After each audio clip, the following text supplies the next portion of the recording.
Welcome all of you. නමස්තේ සබ්ලොග් සුබ දවසක් ඔබට සෑම දිනම ආදරයෙන් පිළිගන්නවා. අද මම කරන්න යන්නේ අයිස්ඩ් කොෆි එක නිවැරදිව හදන්නේ කොහොමද කියලා.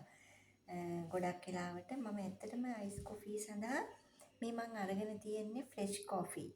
මම ඇත්තටම දැන් ගොඩක් තැන්වල බිස්නස් කරනකොට නෙස්කැෆේ එක ගන්නවා. මම නෙස්කැෆේ එක නම් මම අනුමත කරන්නේ මොකද මම බලාපොරොත්තු වෙන ටේස්ට් එක නෙස්කැෆේ එකෙන් එන්නේ මේ ඇත්තටම කොෆි ඇට වලින් හදාගත්ත මේ සාමාන්‍ය නෝමල් කොෆි එක.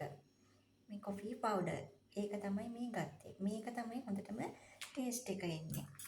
දැන් අපි බලමු අයිස් කොෆි එකක් හරියටම හදාගන්නේ කොහොමද කියලා. ඒකට දැන් අපි මේ වගේ හොඳට අයිස් කොෆි එකට කොෆි හොඳ ටික් කොෆි ගන්න ඕනි. මම මේ වගේ හැඳි දෙකක් පුරවලා ගන්නවා. ඒ කොෆි එක කිව්වහම කොෆිලා හොඳට එන්න ඕනි කලර් එක ගන්න.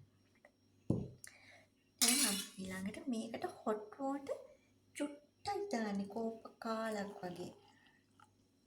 half cup of tea cup චුට්ටක් දාලා ඒක පොඩ්ඩක් දිය කරගන්නවා. හොට් වෝටර් දැම්මේ පොඩ්ඩක් අපි දිය කරලා පැත්තකින් තියා ගන්නවා. චුට්ටක් තැම්බෙන්න අපි තියා ගන්නවා. ෆ්‍රෙෂ් මිල්ක් මේ ගත්තේ.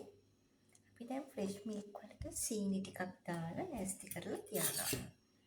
හොඳට සීනි දාන්න 2 ස්පූන් සීනි හැඳි දෙකක් ඉරෙන්න ෆ්‍රෙෂ් මිල්ක් ගන්න.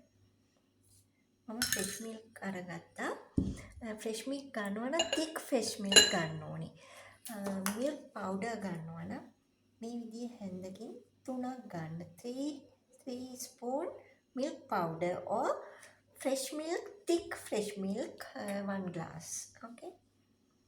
දැන් අපි මේ සීනි ටික දිය කර ගන්නවා sugar දාලා. මේක හරියටම පදම ගන්න කොහොමද බලමු. අපි ගොඩක් වෙලාවට හොටෙල් වලට ගියාම සමහර අයිස් කොෆි එක වැඩි ඩාර්ක් නැහැ. ඒක නිකන් ලයිට් කලර් එකක් ටී එකක් වගේ එම හරි නැහැ. දැන් අපි මේ කිරි එක දැන් ඔන්න sugar දාලා මික්ස් කළා. දැන් අපි මේ කොෆි එකට අපි hot water ටිකයි දැම්මේ ගොඩක් දාන්නේ නැහැ. මොකද මේක කූල් ගන්න ඕන හින්දා.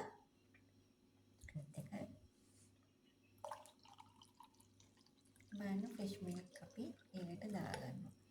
දැන් අපි බලමු මේක නිවැරදිව හදාගන්නේ.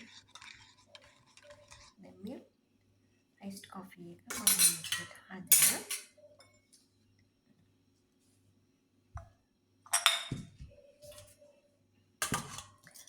ice cube ටිකක් මම පාවිච්චි කරනවා. ice cube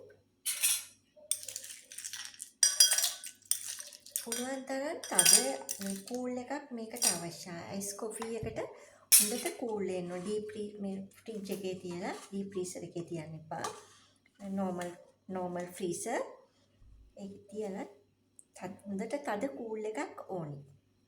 හරි. මම මේ ෆ්‍රෙෂ් මිල්ක් එක ගත්තේ කූල් කරලා ගත්තේ හොඳට. දැන් අපි බලමු කොෆි එක කොහොමද හදාගන්නේ කියලා. මේකට කොෆි එක දෙන්න.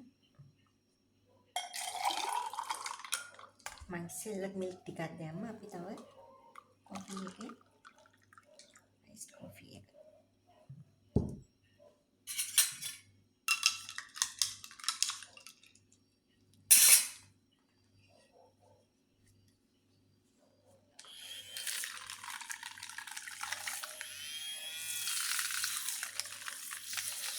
අයිස් කොෆි එක හොඳට පෙනෙනකොට ඒක රසවත්කම වැඩි වෙනවා.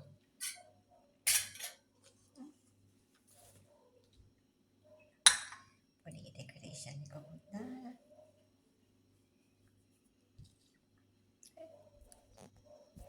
දැන් ඔයාලට අයිස් කොෆි එක දැන් හොඳට පේනවා. මේ විදිහේ ඩාර්ක් කලර් එකක් ඕනි අයිස් කොෆි එකට එන්න. ඩාර්ක් කලර් ලයිට් වුණාම කිරි ටී එකක් වගේ ඒක හරියන්නේ මේ ටී එක වගේ තියෙන්න බෑ. මේ වගේ හොඳ කලර් එකක් තියෙන්න ඕනි. ඩාර්ක් කලර් කොෆි කලර් තියෙන්න ඕනි. ඒ වගේම මිල්ක් thick මිල්ක් තියෙන්න ඕනි. මෙන්න මේ විදිහට තමයි නිවැරදිව අයිස් කොෆී එකක් හරියට හදාගන්නේ. හදලා ගත්තට පස්සේ කලර් එක මේ විදිහේ ඩාර්ක් කලර් එකක් තමයි අයිස් කොෆී එකට එන්නේ. මේක තවත් ඕන ශීතකරණයක දාලා ෆ්‍රිජ් එකේ තියලා කූල් කරලා ගන්න. හොඳට හයි කූල් එකක් තියාගන්න. එතකොට තමයි මේකේ ටේස්ට් එක එන්නේ.